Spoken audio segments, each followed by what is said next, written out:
बिस्मिल्लाहिर्रहमानिर्रहीम, अस्सलाम वालेकुम। मैं समी इब्राहिम हूँ और आप देख रहे हैं हमारा यूट्यूब और फेसबुक चैनल। इमरान खान साहब ने आज कौम से खिताब किया, बड़ी इंपॉर्टेंट उसमें बात की है। उन्होंने जिक्र किया कि उनके ख़िलाफ़ साजिश है, उनको कत्ल करने की कोशिश की जाएगी और नाम लिया उन्होंने आसिफ अली ज़रदारी का। उन्होंने एक दहशतगर्द तंजीम को पैसे दिए और उनसे ये कहा गया है कि इमरान खान को एलिमिनेट करना है।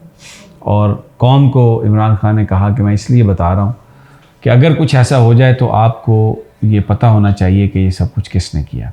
बड़ी इम्पॉर्टेंट और भी उन्होंने बहुत इसमें बातें कही। क्यों ज़रदारी साहब का नाम लिया, इस पर पीपल्स पार्टी का रिएक्शन भी आया, वो भी मैं आपके साथ शेयर करूँगा।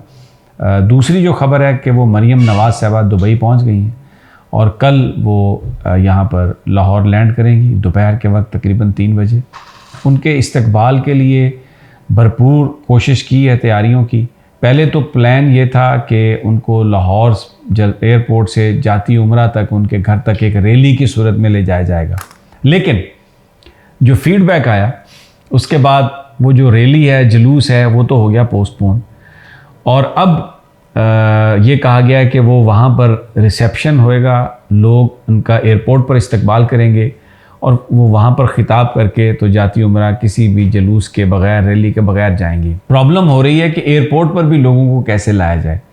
तो उसके लिए जो सैफुल मलूक खोखर हैं, मुस्लिम लीग नून के सदर, उन्होंने एक बहुत ही इंसेंटिव दिया है मुस्लिम लीग नून को, जो कि हमेशा वो देते हैं। हर जलसों में हमने देखा पिज़्ज़े बट रहे हैं, फिर हमने देखा कि बिरयानियाँ बट रही हैं। उन्होंने कहा कि लाहौर एयरपोर्ट पर लाखों वर्कर्स इस्तकबाल करेंगे मरियम नवाज़ का, क्योंकि बेहतरीन खाने का बंदोबस्त किया गया नून लीग के कारकुनान के लिए जो वहाँ पर पहुँचे। ये वो सीक्रेट है, ये वो रेसिपी है जो इस्तेमाल की जाएगी लाहौर एयरपोर्ट पर, ताकि मरियम नवाज़ साहबा का इस्तकबाल जो है वो शान शायान हो सके।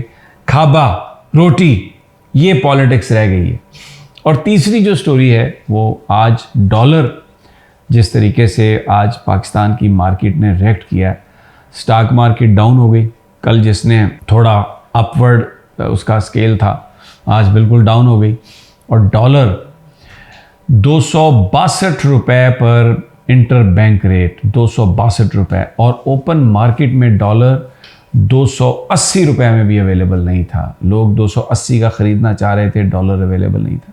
ये पाकिस्तान की तारीख़ का सबसे बड़ा यानी कीमत है डॉलर की। आज तक कभी तसव्वुर भी नहीं हुई थी, लेकिन ये 262 रुपये 30 पैसे का डॉलर इंटर बैंक रेट, और ये आगे बढ़ेगा। लोग ये कह रहे हैं कि ये 300 रुपये से ऊपर जाएगा। और अब सिर्फ 2 दिनों में जो पाकिस्तान पर जो कर्ज़े हैं वो 4000 अरब रुपए उसमें इजाफा हो गया, सिर्फ ये डॉलर की प्राइस से। और इस वक्त जो सूरत हाल है संभलने वाली नहीं है। IMF का रिव्यू आ रहा है, मैंने अपने पिछले वीलॉग में भी आपसे कहा, उनकी मर्ज़ी की जो शराइत हैं, जो वो कह रहे हैं उन्हीं पर अमल दरामद करना होगा, तो तब कुछ पैसे मिलेंगे। और पाकिस्तान की अब इस वक्त सूरत हाल ये है कि जो फॉरेन डायरेक्ट इन्वेस्टमेंट है वो नफ़ी में चली गई है। लोग जिन्होंने पाकिस्तान में इन्वेस्टमेंट की थी बाहर से, वो पैसे निकाल रहे हैं। सिर्फ दिसंबर में $17 मिलियन नेगेटिव हुई है FDI, जैसे फॉरेन डायरेक्ट इन्वेस्टमेंट कहते हैं, और $17 मिलियन निकाल के लोग ले गए हैं पाकिस्तान से वापस। लोग अपनी प्रॉपर्टियां बेचना चाह रहे हैं पाकिस्तान में, लेकिन ख़रीदार नहीं है। लोग पैसे इन्वेस्ट करने के लिए तैयार नहीं है। जो $70,000 की चीज़ थी वो कोई $40,000 में लेने के लिए तैयार नहीं है।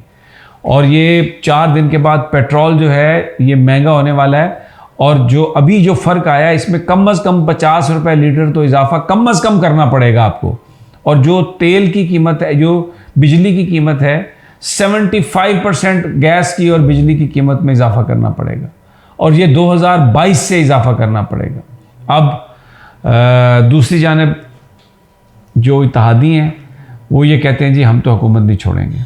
और अब इसहाक डार साहब ने, मैं आपको बता दूं, आज हाथ खड़े कर दिए, उठा दिए। वैसे तो हम मुसलमान हैं, हमारा फेथ है कि जो कुछ भी करता है अल्लाह करता है, और हम उसी से दुआ करते हैं, उसी से मदद मांगते हैं।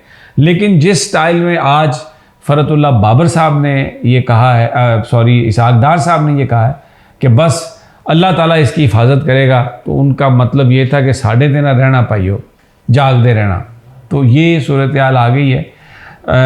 इकॉनमी जो है इस वक्त पाकिस्तान में पैनिक है, लोग बड़े परेशान हैं और बहुत सारे लोगों का ख्याल था कि लोग सड़कों पर नहीं आएंगे, लेकिन आज जब फवाद चौधरी साहब को ज़िला कचहरी में पेश किया गया तो हज़ारों की तादाद में लोग वहाँ पर मौजूद थे। कुछ उनके हलके से भी आए हुए थे, लेकिन अलसुबह वो भी लोग थे जो इस शहर से जिनका ताल्लुक़ था। महंगाई इतना तंग कर दिया ज़िंदगी को कि अब लोग कोई कॉल दे ना दे, लोग सड़कों पर आने के लिए तैयार हैं। और इसी बीच में जो मेरी पहली स्टोरी कि आसिफ जरदारी साहब पर इमरान खान साहब ने कहा है कि उनके पास ये इत्तलात हैं कि उन्होंने एक दहशतगर्द तंजीम को पैसे दिए हैं और इमरान खान पर हमले की उन्होंने बात की है कि इनको एलिमिनेट किया जाए। मैं सिर्फ एक रेफरेंस के तौर पर, ये अनकन्फर्म्ड रिपोर्ट्स हैं, मैं ये कह रहा हूँ। मेरा मकसद किसी को बदनाम करना या इल्ज़ाम लगाना नहीं है, लेकिन जब मोहतरमा बेनज़ीर भुट्टो की शहादत हुई थी तो ये ख़बरें छपी थीं कि हामिद करज़ई के साथ ताल्लुकात को इस्तेमाल किया गया। हामिद करज़ई के साथ जो साबिक अफ़गान सदर हैं, रिपोर्टेडली कि उन्होंने किसी स्लीपर सेल से रब्ता किया और या उनके किसी बंदे ने रब्ता करवाया और पैसे दिए गए, और फिर जो लियाकत बाग वाला जो वाक़या और सानिया रूनुमा हुआ, ये उन लोगों ने किया था। ये बातें पहले आ चुकी हैं मोहतरमा बेनज़ीर भुट्टो की शहादत के हवाले से। अगरचे किसी कोर्ट ऑफ लॉ में किसी इन्वेस्टिगेटिंग एजेंसी ने आसिफ अली जरदारी को मुर्द इल्ज़ाम नहीं ठहराया, लेकिन दर हकीकत कोई तहकीकात भी नहीं हुई और एक विल आ गई थी जो पहले से तैयारशुदा थी, और उसके मुताबिक मोहतरमा बेनज़ीर भुट्टो जो आसिफ अली जरदारी को पाकिस्तान लाने के लिए तैयार नहीं थी, जिन्होंने वाशिंगटन में सहाफ़ियों की मौजूदगी में कहा था कि अब ये बच्चों की केयर करेंगे, उस विल के मुताबिक सारी पॉलिटिकल जो पार्टी थी वो आसिफ अली जरदारी के हाथों में चली गई, यानी उसके वो बेनिफिशरी थे। मेरे कहने का ये मतलब हरगिज़ नहीं है कि उस वाक़े में कहीं आसिफ अली जरदारी मुलव्वस थे या वो इन्वॉल्व थे, क्योंकि इस किस्म के कोई शवाहद नहीं मिले और ना ही कभी इसकी तहकीकात हुई। स्कॉटलैंड यार्ड ने जो तहकीकात की थी मोहतरमा बेनज़ीर भुट्टो की शहादत की, वो इस पॉइंट पर नहीं थी कि ये शहादत किसने की, ये वो उसके टर्म्स और उसके जो TOR थे वो बिल्कुल डिफरेंट थे, और उसमें भी बड़ी जल्दी, क्योंकि जो जाए वक़ुआ थी उसको धो दिया गया था, कोई एविडेंस इकट्ठा नहीं किया गया था, जिसकी वजह से बहुत ज़्यादा मुश्किलात इन्वेस्टिगेटर्स को कि वो पहुंच सकें उनके असल कातिलों तक। एक सियासी केस के तौर पर इसको ज़रूर चलाया। 5 साल जरदारी साहब की हुकूमत रही, लेकिन पाकिस्तान के लोग परसेप्शन ये है कि मोहतरमा बेनज़ीर भुट्टो के कातिलों तक ये हुकूमत ना पहुंच सकी पीपल्स पार्टी की, और ना ही पहुंचने में इंटरेस्टेड थी। और उनके जो बच्चे हैं बिलावल और बख्तावर, ज़ाहिर है वो अपने वालिद की मोहब्बत में बहुत ज़्यादा गिरफ़्तार हैं और किसी ने इसकी तरफ तवज्जो नहीं दी। तो ये जो इमरान खान साहब ने जो बात कही है कि एक दहशतगर्द तंजीम को आसिफ जरदारी साहब ने हायर किया, पीपल्स पार्टी ने इसकी तरदीद की है। कमर ज़मान कायरा ने आके तरदीद की, और लोगों ने कि अगर आपके पास कोई सबूत है तो वो दिखाएं, लेकिन इमरान खान साहब ने ये बात कही है। Very important, and let's see how it unfolds. कल जो मरियम नवाज साहबा की आमद, वो भी बहुत सारी जो चीज़ें हैं उनको खोल के रख देगी।